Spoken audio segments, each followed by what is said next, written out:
ರಾಯಚೂರು ನಗರದ ಗೋಶಾಲ ರಸ್ತೆಯಲ್ಲಿ ಇರುವಂತಹ ಡಾಕ್ಟರ್ ಬಾಲ್ಕಿ ಆಸ್ಪತ್ರೆಯ ಕಟ್ಟಡದಲ್ಲಿ ಬೆಂಕಿ ಅವಘಡ ಸಂಭವಿಸಿದೆ. ಇನ್ನು ಆಸ್ಪತ್ರೆಯ ಕೆಳಭಾಗದಲ್ಲಿ ಇರುವಂತಹ ಕಜಾರಿಯಾ ಎಂಟರ್ಪ್ರೈಸಸ್ನ ಟೈಲ್ಸ್ ಅಂಗಡಿಯಲ್ಲಿ ಬೆಂಕಿ ಅನಾಹುತ ಆಗಿದೆ. ಇನ್ನು ಹಿಂಬದಿಯ ಗೋಡನ್ನಿಂದ ಬೆಂಕಿ ಹರಡಿದ್ದು ಬೆಂಕಿಯಿಂದ ಹೊಗೆ ಎದ್ದಿದೆ.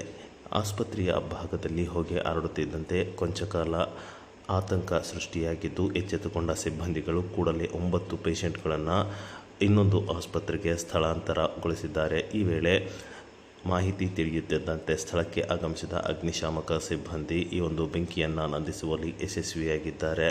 ಸ್ಥಳಕ್ಕೆ ಆಗಮಿಸಿದ ಪೊಲೀಸರು ಪರಿಶೀಲನೆ ನಡೆಸುತ್ತಿದ್ದಾರೆ.